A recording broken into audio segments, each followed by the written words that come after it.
मैंने रिज़ाइन किया, रिज़ाइन करके फिर मैंने अपना ही एक सेंटर स्टार्ट किया नया। मैंने मैन्युफैक्चरिंग के लिए जॉब छोड़ी है। ऑलमोस्ट जो कहता है कि हमारा पेट एकदम ठीक रहता है, उसको भी कॉन्स्टिपेशन रहता है। और ज़्यादातर लोग यही सोचते हैं कि आज हमको पेट साफ नहीं लग रहा है तो हमको एक कब्ज है और कब्ज की दवा खा लेते हैं। आईबीएस होने का क्या मुख्य कारण होता है? अगर आपको कब्ज नहीं है और आपने कब्ज की दवा खाई तो आपकी आंतें और कमज़ोर हो जाती हैं। जो आईबीएस है, क्या ये इसका चरण कैंसर तक भी पहुंचता है? जब सूजन आंतों में हो जाएगी, मूवमेंट सही नहीं होगा, तो जहाँ भी सोथ है वो कभी भी किसी भी रूप में जा सकता है। आजकल बच्चों को भी बहुत देर तक बैठना पड़ता है वॉशरूम में, होती नहीं। इवन कई बार ऐसा भी देखा गया कि बच्चे रोने लग जाते हैं और लेटरिन नहीं होती। केवल आप मैगी और मोमोज पे रहेंगे तो यही सब समस्या आएंगी, क्योंकि मैदा हाथों की गति को सही नहीं कर पाता। कई बार ऐसा होता है कि खाना खिलाने के लिए माँ स्वयं मोबाइल लगा देती है। एक बार अगर कोई जाता है फ्रेश होने लेटरिन तो उसको योगी बोलते हैं, 2 बार जाता है तो भोगी बोलते हैं, और 3 बार जाता है तो उसको रोगी बोलते हैं। तनाव ज़्यादा इम्पैक्ट आपके ब्रेन को करता है, दिमाग को करता है, या पेट को? सेक्स है उसमें लोगों की अरुचि हो रही है या उनकी परफॉर्मेंस कमजोर हो रही है, ये भी क्या कारण कॉन्स्टिपेशन या आईबीएस है? नमस्कार, मैं पुष्कर मिश्रा। दोस्तों, आज हमारे साथ बहुत ही खास मेहमान डॉक्टर एस.के. पांडे जी हैं, जो कि doctor Ram Manohar Lohia institute of medical sciences में सेवारत रहे और बाद में इन्होंने रिज़ाइन किया और आज अपनी प्रैक्टिस कर रहे हैं और लोगों को स्वस्थ कर रहे हैं। दोस्तों, आज हम सर से बहुत ही खास विषय पे बात करने वाले हैं, जो हर एक व्यक्ति की समस्या आज के समय में लगभग है। और अगर एक डेटा देखा जाए तो लगभग हर दूसरा व्यक्ति भारतवर्ष में कॉन्स्टिपेशन जैसी बीमारी से पीड़ित है, जो कि आगे चल के आईबीएस का रूप लेती है। आज हम सर से बात करने वाले हैं कॉन्स्टिपेशन और आईबीएस पे। आईबीएस क्या होता है ये हम जानेंगे। तो सबसे पहले सर, आपका बहुत बहुत स्वागत है पुष्कर मिश्रा शो में। Thank you sir, thank you. मैंने आपका बहुत ही सूक्ष्म परिचय दिया कि आप Ram Manohar Lohia institute of medical sciences में सेवारत रहे और उसके बाद आपने रिज़ाइन किया। सर, गवर्नमेंट जॉब लोगों का ड्रीम होता है कि मुझे एक बार सरकारी नौकरी मिल जाए। आप सरकारी नौकरी मिलने के बाद रिज़ाइन कर दिया। अरे, वीआरएस तक का तो सर वेट करना चाहिए था आपको। हाँ, बात सही है। ज़्यादातर लोगों को ताज्जुब होता है कि इतना बड़ा स्टेप कैसे ले लिया, क्योंकि अभी तो मैं अगर जॉब करता तो मुझे बहुत साल करना था। 47 तक था मेरा अभी, लेकिन मुझे कुछ और करना था, और जो कि सेवा में रहते हुए संभव नहीं हो पा रहा था। बड़ा काम करना है। बड़ा काम से मतलब कि समाज की सेवा करनी है, कुछ ऐसी चीज़ें समाज को देनी है या बनानी है जो रिज़ल्ट दें और सेफ़ हों और कॉस्टली भी ज़्यादा ना हों। ये नहीं कि बहुत ज़्यादा कॉमर्शियल तरीके से उन चीज़ों को बनाया जाए, किया जाए। तो इसलिए मैंने वहाँ पे अपनी नौकरी छोड़ दी और मैंने रिज़ाइन किया। रिज़ाइन करके फिर मैंने अपना ही एक सेंटर स्टार्ट किया नया। पहले से भी मेरा सेंटर था, मैं 25 साल से प्रैक्टिस कर रहा हूँ, और एक सेंटर मैंने नया डाला और हज़रतगंज में, और उसके साथ में मैंने अपनी मैन्युफैक्चरिंग यूनिट डाली। तो मैंने मैन्युफैक्चरिंग के लिए जॉब छोड़ी है, क्योंकि मैं कुछ ऐसी दवाओं पे काम कर रहा हूँ या कर चुका हूँ जो बहुत अच्छा रिजल्ट देती हैं, और उसके पेशेंट बहुत ज़्यादा हैं, और किसी भी पैथी में कोई उसका ट्रीटमेंट पॉसिबल नहीं हो पा रहा है, और लोग बहुत परेशान हैं। समस्या छोटी है लेकिन धीरे धीरे वो बहुत जटिल होती जा रही है और बहुत ही कॉमन प्रॉब्लम है। तो मैंने कहा फिर उसी पे काम करते हैं। बड़े लेवल पे एक कंपनी खड़ी करनी है, लोगों को एक ऐसा प्रोडक्ट देना है जो लोगों को स्वस्थ रखे, बीमार ना होने दे, और जो स्वस्थ हैं उनको स्वस्थ बनाए रखे। सर, आयुर्वेद सबसे प्राचीन था। कोई पैथी तो पहले होती ही नहीं थी, सिर्फ एक ही पैथी थी, आयुर्वेदा। और इसका प्रामाणिकता तो 5000 वर्ष प्राचीन है। तो उसी पद्धति की तरफ 21वीं शताब्दी में पूरा देश ही नहीं, पूरा विश्व चल पड़ा है। तो निश्चित तौर पे हमारे आयुर्वेद में वो पोटेंशियल है, वो क्षमताएं हैं जो लोगों को निरोगी बना सकती हैं, और बिल्कुल। आप उसको लीड करेंगे तो निश्चित तौर पे हमारा भारतवर्ष स्वस्थ होगा। सर, आज हम लोग बात करने वाले हैं जो कि बड़ा ज्वलंत मुद्दा है और प्रत्येक घर की एक बड़ी समस्या है, जैसे कॉन्स्टिपेशन। जी। और भारतवर्ष में हर व्यक्ति ऑलमोस्ट जो कहता है कि हमारा पेट एकदम ठीक रहता है, उसको भी कॉन्स्टिपेशन रहता है, और वो आगे चल के आईबीएस में परिवर्तित हो जाता है। तो सर क्या डिफरेंस है आईबीएस और कॉन्स्टिपेशन में? हाँ, ये आपने सही चीज़ पूछी है। ज़्यादातर लोगों के साथ ये समस्या आ रही कि वो समझ ही नहीं पाते कि उन्हें है क्या, और किसी का भी पेट अगर नहीं साफ़ हो पा रहा है, तो ये सोचता है कि मुझे कॉन्स्टिपेशन है, और वो कॉन्स्टिपेशन की दवा चालू कर देता है। पेट साफ़ करने की कोई भी दवाई ले लेंगे, कोई पाउडर ले लेंगे, कोई सिरप ले लेंगे, कुछ भी ले लेंगे। लेकिन ज़रूरी नहीं है कि आपको कॉन्स्टिपेशन हो। आपको कब्ज़ है या नहीं, ये जानना सबसे ज़्यादा ज़रूरी है, तब उसका उपचार करिए। अगर आपको ये पता ही नहीं है कि आपको कॉन्स्टिपेशन है या नहीं है, और आप ट्रीटमेंट ले रहे हैं, तो आप सही दिशा में नहीं जा रहे हैं। फिर आपको उसका नुकसान भी उठाना पड़ सकता है, क्योंकि उसके साइड इफ़ेक्ट्स भी होते हैं।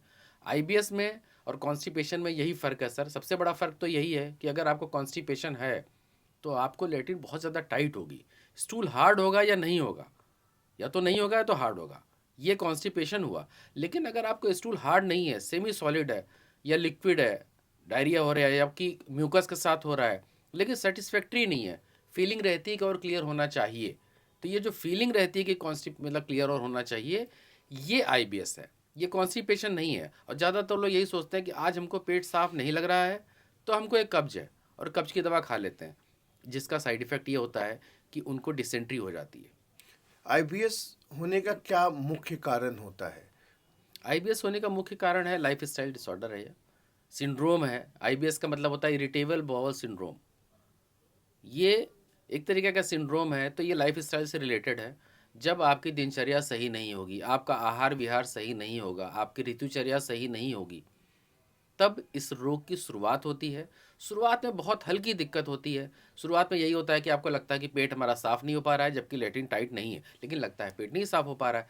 तो आप कोई ना कोई लग्ज़ेटिव लेते हो और उसके लिए प्रयास करते हो कि पेट साफ़ हो जाए, और यही प्रयास करना आपके लिए आगे चल के आईबीएस का एक रूप ले लेता है। क्योंकि अगर आपको कब्ज़ नहीं है और आपने कब्ज़ की दवा खाई, तो आपकी आंतें और कमज़ोर हो जाती हैं, उसका मूवमेंट गड़बड़ हो जाता है, क्योंकि आंतों में एक गति होती है, एक मूवमेंट होता है, पेरिस्टाल्टिक मूवमेंट, क्रमानुकुंचन गति।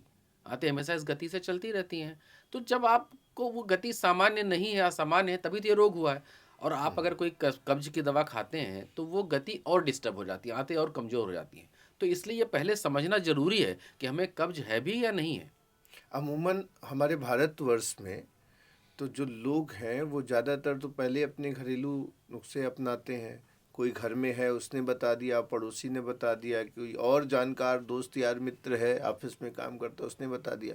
उसके बाद जो टेलीविज़न में बताने वाले लोग हैं, तो वो पहुँच उसको पेट अगर क्लीन नहीं हो रहा है या उसको कुछ दिक्कत हो रही है, उसको लगता है यार पेट की दिक्कत है। लेकिन पेट में भी कितनी भी तरह की दिक्कतें हो सकती हैं। बहुत बहुत तरीके की दिक्कत हो सकती है। आईबीएस है, आईबीएस के बाद फिर आपको जो है कोलाइटिस हो सकता है, क्रॉन्स डिजीज़ हो सकता है। वो आगे बढ़ते ही जाएगा। आंतों की गति अगर सामान्य आप नहीं कर पाएंगे, तो आपको उसकी वजह से भी बहुत सारी बीमारियां हो जाती हैं। कौन कौन सी सर आईबीएस या पेट की प्रॉब्लम के कारण बीमारियां होती हैं?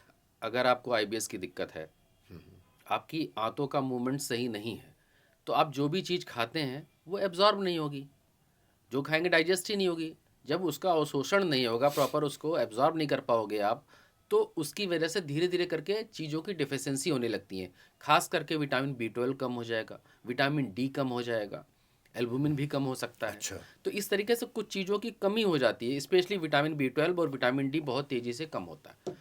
तो अब जब उसकी कमी होती है, तो आप कोई सप्लीमेंट लेते हैं तो फिलहाल कवर हो जाता है, लेकिन जैसे ही सप्लीमेंट छोड़ेंगे आप, फिर उसकी कमी हो जाएगी। और ये एक गंभीर बीमारी है, बीमारी। विटामिन बी 12 का कम होना। क्योंकि अगर आपके शरीर में विटामिन बी 12 कम है, तो उसकी वजह से बहुत सारी समस्याएं हो सकती हैं, जिनमें कि ब्रेन स्ट्रोक तक पॉसिबल है। सर आज के समय का एक डेटा है कि 21वीं शताब्दी में सबसे ज़्यादा जो घातक बीमारी है वो कैंसर है।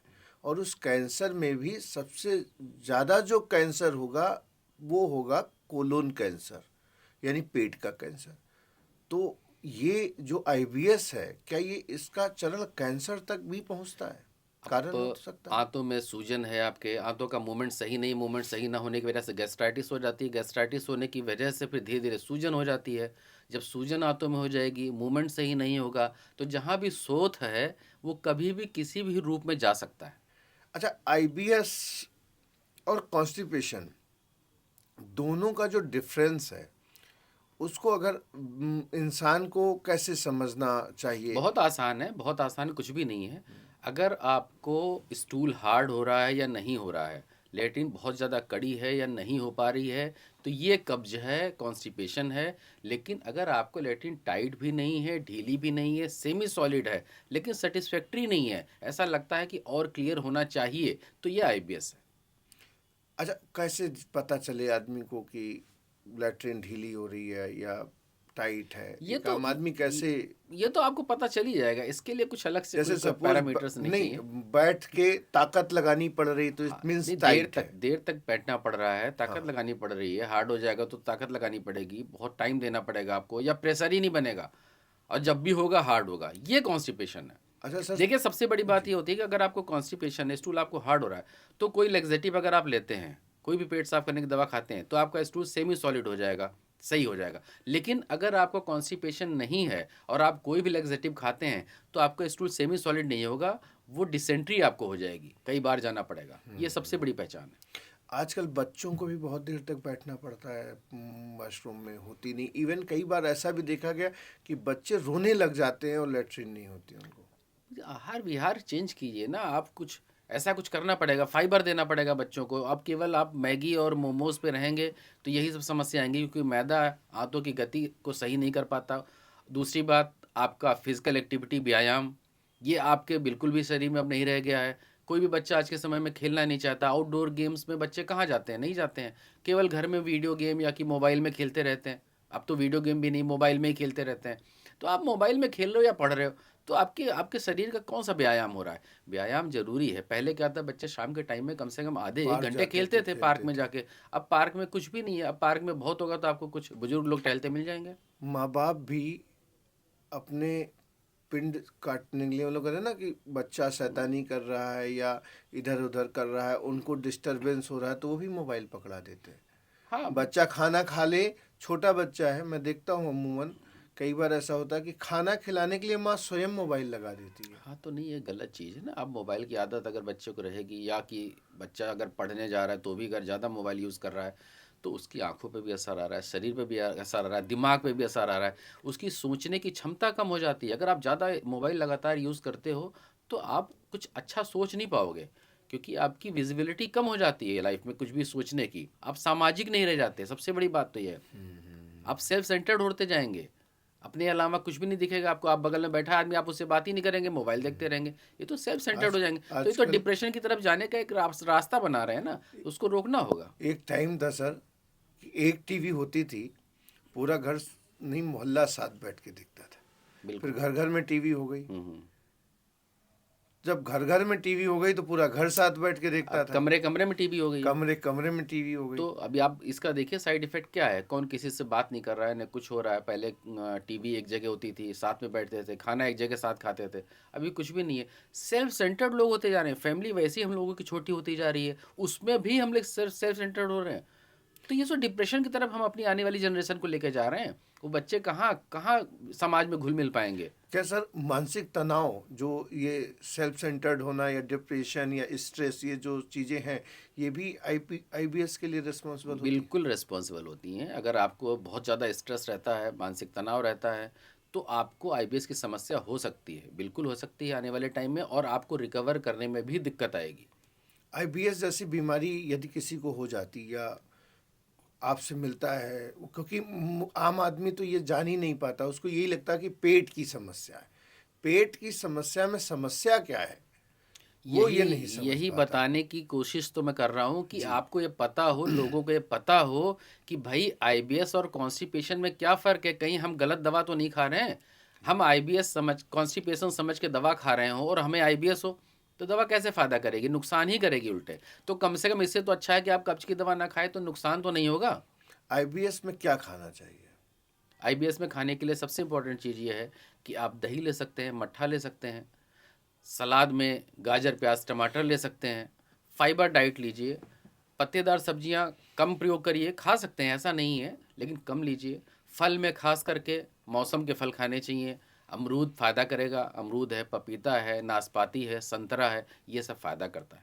क्या आईबीएस की जो समस्या है ये पूरी तरीके से ठीक हो सकती है अगर किसी को है? बिल्कुल ठीक हो सकती है। संग्रहणी रोग है, संग्रहणी रोग को बिल्कुल ठीक किया जा सकता है। अगर आपकी आंतों की गति असामान्य है, उसको सामान्य कर दिया जाए, तो प्रॉब्लम खत्म हो जाएगी। लेकिन उसके लिए आपको परहेज़ करना होता है, आपको दिनचर्या सही करनी होती है, आहार-विहार सही करना होता है, तब ये समस्या अच्छा, से लड़ हमारे पाएँगे आप। आयुर्वेद में एक चीज सर और कहते हैं कि समय का पालन करना। जैसे आप सोते हैं तो अगर 10 बजे सोते हैं तो 10 बजे रेगुलर बेसिस पे सोना, या आप लंच की टाइमिंग, ब्रेकफास्ट की टाइमिंग, जो आपके डिनर की टाइमिंग है, ये टाइमिंग भी क्या मायने रखती है?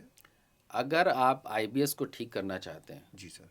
तो सबसे ज़रूरी चीज़ ये है कि आपकी दिनचर्या और आहार आपका सही होना चाहिए। दिनचर्या में क्या हो, समय से उठ जाइए, एक्सरसाइज कीजिए, रनिंग कीजिए, वॉक कीजिए, साइकिलिंग कीजिए, कोई स्पोर्ट्स एक्टिविटीज़ कीजिए। उसके साथ में खाने का सिस्टम चेंज कीजिए। भोजन का तरीका बनाइए। भोजन का तरीका ये होता है कि सुबह एक बार भोजन कर लीजिए 10 बजे से पहले, फिर रात में खाइए, दोपहर में मत खाइए। दोपहर का भोजन आईबीएस के लोगों को दिक्कत करता है। दोपहर में भोजन की जगह पे आप नाश्ता कर सकते हैं, जैसे मौसम के फल ले सकते हैं, लइया चना ले सकते हैं, ब्राउन ब्रेड ले सकते हैं, घी नमक रोटी ले सकते हैं। ऐसी चीज़ों का प्रयोग कीजिए। सर एक चीज़ हमारे यहाँ पे एक बात बोली जाती है कि एक बार अगर कोई जाता है फ्रेश होने लेटरिन तो उसको योगी बोलते हैं, 2 बार जाता है तो भोगी बोलते हैं, और 3 बार जाता है तो उसको रोगी बोलते हैं। तो आईबीएस में 3 बार नहीं, 4-5 बार जाना पड़ता है। बहुत से लोग तो 8-10 बार जाते हैं, अच्छा। क्योंकि हमेशा आपको ऐसा फील होता है कि कुछ भी खाएंगे आपको लगेगा मुझे जाना चाहिए, कोई मीटिंग है आपको लगेगा मुझे फ्रेश होना चाहिए, घबराहट हो जाएगी तो एंजाइटी होगी तो भी आपको लेटरिन जाना ही पड़ेगा। बार बार फीलिंग रहती है, क्योंकि आंतों की गति असामान्य है, जिसकी वजह से गैस्ट्राइटिस होती है, तो गैस का गोला बनता है, वो प्रेशर देता है, जिसकी वजह से हमें बहुत तेज प्रेशर बनता है। जाते हैं और जाने पे होता भी है मोशन, पर पूरी तरीके से क्लियर नहीं हो पाता, जिसकी वजह से हमें फिर से जाने की फीलिंग होती है। आयुर्वेद में आईबीएस के उपचार की सबसे बड़ी क्या खासियत है? आहार विहार दिनचर्या सबसे बड़ी खासियत आयुर्वेद में है कि आयुर्वेद एक ऐसा साइंस है जो, अगर आप स्वस्थ हैं तो स्वस्थ बने रहें, इसके लिए बहुत चीज़ें बताई गई हैं आयुर्वेद में। जिसका कोई साइड इफेक्ट भी नहीं है। कोई साइड इफेक्ट नहीं। आप सुबह उठिए, योग करिए, प्राणायाम करिए, साइकिलिंग कीजिए, आप स्वस्थ रहिए। समय दिनचर्या का बनाइए, खाने पीने का समय बनाइए। आप दिन भर खाएंगे, डाइजेस्ट कैसे कर पाएंगे आपको? अगर आपको आईबीएस की दिक्कत है, आपका डाइजेशन कमज़ोर है, तो आप सुबह खाइए फिर रात में खाइए, गैप करिए भोजन में। आज की युवा पीढ़ी भी इस समस्या से बहुत गुजर रही है। आपको सुनने के बाद उसको निश्चित तौर पे एक बहुत ज़्यादा अवेयरनेस उनमें भी आएगी। युवाओं की ही बीमारी है ये, अच्छा। बीमारी ही युवाओं की है। 90% युवाओं को हो रही है, और उसमें भी कम से कम मान के चलिए आपके कि 70-80% मेल्स को होती है। अच्छा। महिलाओं की प्रॉब्लम ज़्यादा नहीं, मेल्स को ज़्यादा हो रही है, पुरुषों को ज़्यादा हो रही है, जो जॉब में हैं, कहीं ऐसी जगह काम करते हैं जहाँ स्ट्रेस है या खाना पीना सही नहीं मिल पा रहा है। देखिए, आप बहुत नहीं नियमित संयमित भी रहते हैं तो भी खाना आजकल शुद्ध नहीं मिल पा रहा है, क्योंकि आप मान लीजिए सोचते हैं कि आप लौकी ही खाएं या कि परवल ही खाएं, जी जी। तो भी आप स्वस्थ इसलिए नहीं रह सकते क्योंकि वो लौकी और परवल भी आपको स्वस्थ सही नहीं मिल पा रहा है। जी। सब केमिकल हैं, पेस्टिसाइड्स हैं, यूरिया है, इन सब का प्रयोग इतना ज़्यादा है कि आप, बड़ा मुश्किल है। तो आप उससे लड़ने का तरीका यही है, दिनचर्या सही करें, खाने में गैप करें और फिजिकल एक्टिविटी बढ़ाएं। आज के समय में सर कहीं भी पार्टी शादी जो भी होती है उसमें फास्ट फूड का जो चलन है, जैसे पिज़्ज़ा काउंटर्स हैं लगे हुए होते हैं, या नूडल्स होते हैं, कोल्ड ड्रिंक होती है, ये जो सारी चीज़ें हैं ये आईबीएस के लिए मोर रिस्पॉन्सिबल। अगर आपको आईबीएस है तो बहुत ही दिक्कत करेंगी, और अगर आपको आईबीएस नहीं भी है तो भी आपके लिए समस्या है। फास्ट फूड से बचना चाहिए, मैदे वाली चीज़ों से बचना चाहिए, क्योंकि आपकी आंतों की गति अगर गड़बड़ हो गई एक बार, तो उसको नॉर्मल करना आसान नहीं है, किसी भी पैथी में बहुत टफ काम है। तो उससे बचाव ही सबसे अच्छा तरीका है। बचाव में यही है केवल, आप फास्ट फूड इस टाइप की चीज़ें कम से कम लीजिए। कभी खाना भी पड़े तो महीने में एक आध बार खा लिया, तो उसके अगले दिन फिजिकल एक्टिविटी बढ़ा के आप उसको मेंटेन कीजिए। आईबीएस बीमारी है या जीवन शैली के कारण ये बीमारी होती है? आईबीएस लाइफस्टाइल डिसऑर्डर है, यानी कि जीवन शैली से संबंधित बीमारी है। जी जी। इसीलिए मैंने बार बार बोला आपको कि आप अगर दिनचर्या अपनी सही कर लेते हैं, आहार सही कर लेते हैं, तो आप इस बीमारी से जीत सकते हैं। एक चीज़ कही जाती है कि अगर आपका मध्य प्रदेश सही है, पेट सही है, तो सारी बीमारियों से आप दूर रह सकते हैं। बिल्कुल सत्य है, क्योंकि आप जो भी खाते हैं, आयुर्वेद के कॉन्सेप्ट के हिसाब से बता रहा हूँ आपको, हम लोग जो भी खाते हैं वो रस में परिवर्तित होता है। रस जाता है रक्त में, रक्त मांस में, मांस मेद में, मेद अस्थि में, अस्थि मज्जा में, मज्जा शुक्र में।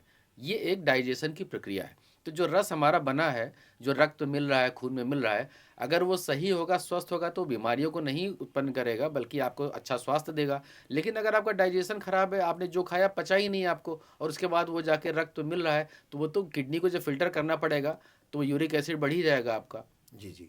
और आज के समय जो तनाव है, तनाव ज़्यादा इम्पैक्ट आपके ब्रेन को करता है, दिमाग को करता है या पेट को करता है? दोनों को करता है। अगर आपको स्ट्रेस है तो उसकी वजह से आपका एंजाइटी हो जाएगी, तो बीपी फ्लैक्चुएट हो सकता है, और साथ में पेट की तो समस्या, अगर आपको आईबीएस है स्पेशली, तो फिर तो बहुत दिक्कत करेगा वो। कॉन्स्टिपेशन एक लक्षण है या सिंड्रोम? कॉन्स्टिपेशन तो कॉन्स्टिपेशन है, कॉन्स्टिपेशन से कुछ नहीं, मतलब वो तो लक्षण ही है। IBS syndrome. आईबीएस सिंड्रोम है। IBS syndrome, IBS irritable syndrome bowel होती है, सिंड्रोम। हाँ, संग्रहणी रोग है। ये दवा से ठीक किया जा सकता है या अनुशासन से, एक संयमित जीवन शैली से? दवा आपको सपोर्ट करती है, दवा के सपोर्ट के बिना आप नहीं चल पाएंगे, लेकिन आप इसको अगर पूरी तरीके से ठीक करना चाहते हैं तो आपको अपने जीवन में अनुशासन को लाना होगा। अनुशासन के लिए समय से उठना, समय से भोजन करना, और भोजन का सही चयन, क्या खाना है क्या नहीं खाना है, ये भी बहुत इंपॉर्टेंट है।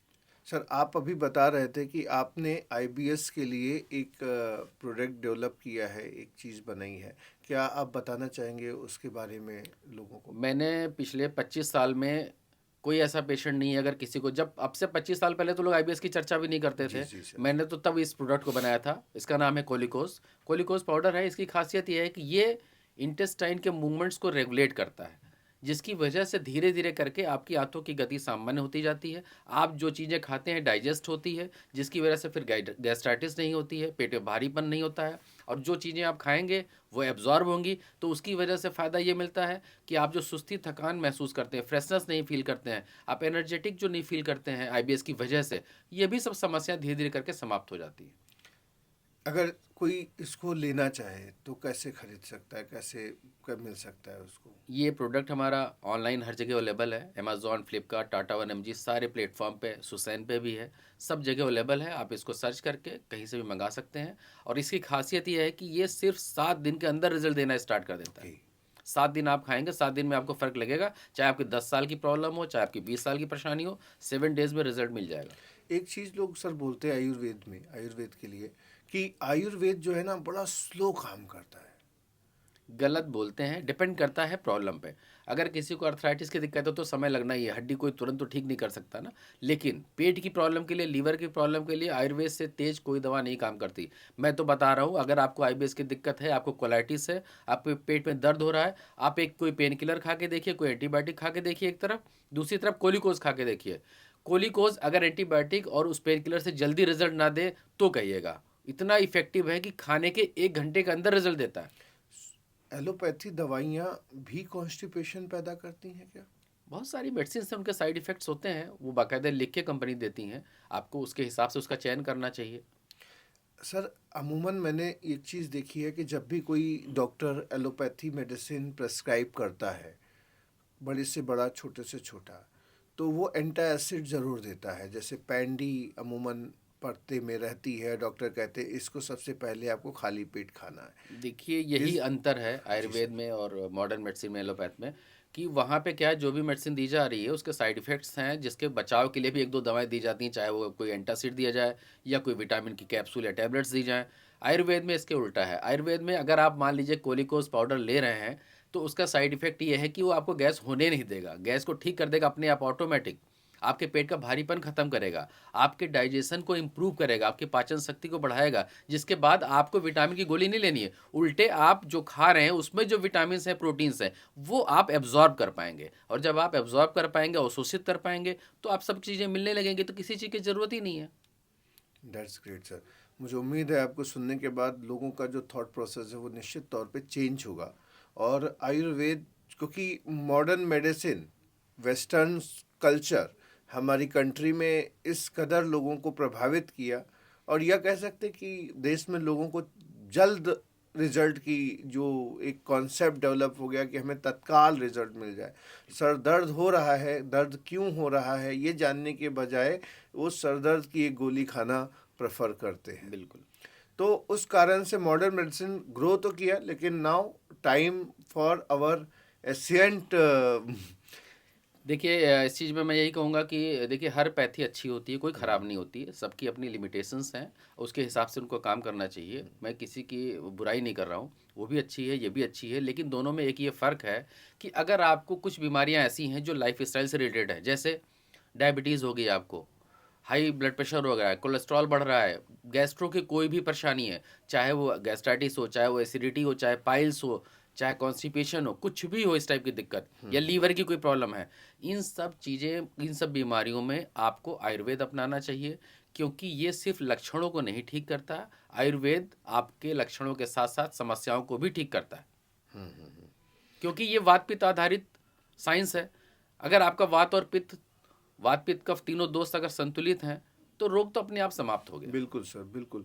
वात, कफ और पित्त, अगर इसको सर थोड़ा सा मैं चाहूँगा कि एक बार, क्योंकि ये जो आज का यूथ है, जेनजीज, जो आज एक नया वर्ड आया, हमने तो अभी अभी जस्ट मूवमेंट हुआ जब नेपाल में जेनजीज, तब मैंने भी जाना कि जेनजीज भी नाम की कोई चीज़ है। जो युवा है आज का, जो टीनेजर्स हैं, ये वात का पित्त नहीं जानते, तो इसको थोड़ा सा अगर आप उनके लिए ये एक्सप्लेन कर दें। देखिए आज के युवाओं की एक सबसे बड़ी समस्या यह है कि उनके शरीर में पित्त दोष की अधिकता अक्सर रहती है, ज़्यादातर लोगों को है, यानी कि एसिडिटी की प्रॉब्लम, जिसको आप मॉडर्न मेडिसिन से अगर कंपेयर करें तो एसिडिटी होना, पित्त की अधिकता, तो पित्त की अधिकता की वजह से ही अनेक रोग हो रहे हैं, जैसे कि उनकी स्किन खराब हो जा रही है, उनके जॉइंट्स में इफेक्ट आ रहा है, उनकी मसल्स वीक हो रही हैं पित्त की अधिकता की वजह से ही, अल्सर हो जा रहा है, अल्सरेटिव कोलाइटिस हो जा रहा है। तो पित्त को शांत करने के लिए कारण, और होने का कारण क्या है, उल्टा सीधा खान पान है, फास्ट फूड है, बहुत ज़्यादा चाय पीना, बहुत ज़्यादा कॉफ़ी पीना, बहुत ज़्यादा अल्कोहल लेना, ये, और फिर समय, कोई नियम नहीं है, सब दिनचर्या अनियमित है। अब रात के 11 बजे 12 बजे खाना स्विगी से मंगा के खाएंगे, ठीक है। अब आपको खाना चाहिए सुबह एक बार, फिर रात में, आप पता लगा दिन भर कुछ ना कुछ खाते रहेंगे और रात में फिर मंगा लेंगे हैवी चीज़ें बाहर की, जो कि बहुत ज़्यादा वेरी ट्रू नुकसानदायक। सर। तो इन सब चीज़ों की वजह से हमारे शरीर में पित्त की अधिकता हो जा रही है, एसिड बढ़ जा रहा है, और उसकी वजह से भी बहुत सारे रोग हो जा रहे हैं, उन्हीं में से एक आईबीएस भी है। सर, एक मैं आपसे और सवाल पूछना चाहूँगा। अमूमन लोगों का सवाल, क्योंकि मैं भी हेल्थ इंडस्ट्री से बिलोंग करता हूँ, मुझे भी 18 साल हो गए, और कंपनी रन करते हुए टोटल तो 25 साल हो रहे हैं। आज के समय में जो सेक्स है उसमें लोगों की अरुचि हो रही है, या उनकी परफॉर्मेंस कमज़ोर हो रही है, ये भी क्या कारण कॉन्स्टिपेशन या आईबीएस है? बिल्कुल है। अगर आपको पेट की दिक्कत रहती है, आपको कॉन्स्टिपेशन है, आपको आईबीएस है, या कि गैस की दिक्कत रहती है, आपका डाइजेशन कमज़ोर है, पाचन शक्ति कमज़ोर है, तो आपका कभी भी मूड होगा ही नहीं सेक्स करने के लिए, क्योंकि पेट आपका भारी बना हुआ है, पेट फूला हुआ है, आप परेशान हो पेट की वजह से। तो ये तो क्योंकि भाई आपको सेक्स के प्रति रुचि तब होगी जब आप फिजिकली और मेंटली फिट होंगे। मेंटली आप ऑफिस की वजह से नहीं फिट हैं, बिजनेस की वजह से नहीं फिट हैं, फिजिकली आप पेट खराब है इसलिए नहीं फिट हैं, तो आपका कहाँ से होगा? तो अरुचि होनी स्वाभाविक है। सर, अगर पेट बोल सकता तो क्या बोलता? पेट अगर बोल सकता तो सबसे पहले तो यही बोलता कि आप उन चीज़ों को अंदर मत डालिए जिससे मुझे प्रॉब्लम हो रही है, मुझे इरिटेशन हो रहा है, यानी कि इरिटेबल बॉवल सिंड्रोम हो रहा है। जैसे दूध, अगर आपको आईबीएस की दिक्कत है तो दूध आपको नुकसान करेगा, क्योंकि अच्छा। उसमें लैक्टोज होता है। दूध, राजमा, छोला, मूंगफली, खोए की कोई मिठाई, खीरा, मूली, बैगन, घुइयाँ, उड़द की दाल, ये नहीं लेना चाहिए आईबीएस के लोगों को। अब इन सब चीज़ों को भी विकल्प हैं, ऑप्शंस हैं। जैसे आप दूध नहीं ले सकते, लेकिन आप दही ले सकते हैं, मट्ठा ले सकते हैं, पनीर ले सकते हैं, देसी घी खा सकते हैं, उससे कोई दिक्कत नहीं है। खोए की जगह पे आप छेना ले सकते हैं। खीरा मूली की जगह पे सलाद भी ज़्यादा लोग कहते हैं खीरा मूली फ़ायदा करेगी, लेकिन आईबीएस अगर आपको है तो पेट फूल जाएगा, गैस्ट्राइटिस कर देगा। तो ऐसे लोगों को खीरा मूली की जगह पे गाजर, प्याज, टमाटर लेना चाहिए। अच्छा, जैसे आज के समय में आयुर्वेद में पहले ये भी बताया जाता था कि सबको पता भी होता था कि हमें इस चीज़ के साथ में ये चीज़ नहीं खानी है, तो कौन सी सब्जियों के साथ में या फलों के साथ में कौन सा चीज़ वर्जित है? क्या कुछ ऐसा भी आयुर्वेद में है? नहीं, वो तो बहुत सारी चीज़ें हैं, लेकिन अभी तो हम लोग क्योंकि आईबीएस की चर्चा कर रहे हैं तो उस पर क्या चीज़ वर्जित है, हमें तो इसी से मतलब फ़िलहाल है। हाँ, हाँ। तो उसमें यही चीज़ें हैं कि दूध, राजमा, छोला, मूंगफली, खोया, खीरा, मूली, चाय, बैगन, घुइयाँ, उड़द की दाल, ये नहीं लेना चाहिए। और साथ में फिजिकल एक्टिविटी करके चीज़ों को डाइजेशन अपना इम्प्रूव करना चाहिए, भोजन में गैप करना चाहिए। सुबह भोजन करिए, रात्रि में करिए, बार बार मत खाइए। दैट्स ग्रेट सर, आपसे बात करके एक अनोखा अनुभव रहा आज मेरे लिए भी, और उम्मीद है कि जो लोग आपको सुन रहे हैं और सुनेंगे उनके लिए भी एक बहुत अनोखा अनुभव होगा, क्योंकि भारतवर्ष में लगभग हर दूसरा व्यक्ति कॉन्स्टिपेशन जैसी बीमारी से पीड़ित है। उसको पता ही नहीं होता पेट की समस्या मीन्स कॉन्स्टिपेशन, कि वो आईबीएस है या कोलाइटिस है या कब्ज है, वो समझ ही नहीं पाता, मतलब पेट की प्रॉब्लम है। तो वो जागरूक भी होगा और डिफरेंस समझ सकेगा आईबीएस और कॉन्स्टिपेशन में डिफरेंस क्या होता है बेसिक। मैं उसको इसीलिए इस चीज़ के बारे में एक युवाओं को अपने ज़रूर ये कहना जी चाहूँगा सर।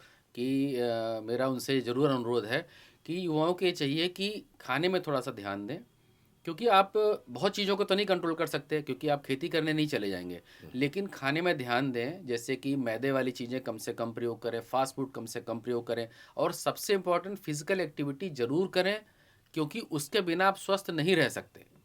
तो फिजिकल एक्टिविटी करें। और जिनको हो गया है आईबीएस, उनके लिए ये मेरा कहना है, मेरा ये संदेश है उनके लिए कि वो दूध और खोए की बनी मिठाई और मूंगफली, पीनट्स, इससे बच के रहें, क्योंकि ये तुरंत गैस्ट्राइटिस करता है और पेट में दर्द चालू हो जाता है। तो इनसे बचें और सादा भोजन, दाल चावल सब्जी रोटी दही मट्ठा, इसका प्रयोग करें। एक सर मेरा और सवाल आपसे जी। मेरे मन में आ रहा है, मैं चाह रहा हूँ कि आपसे पूछूं। आज के समय में किसी का भी अल्ट्रासाउंड हो तो उसका ग्रेड 1 ग्रेड 2 फैटी लीवर निकल आ रहा है। Is also responsible for IBS?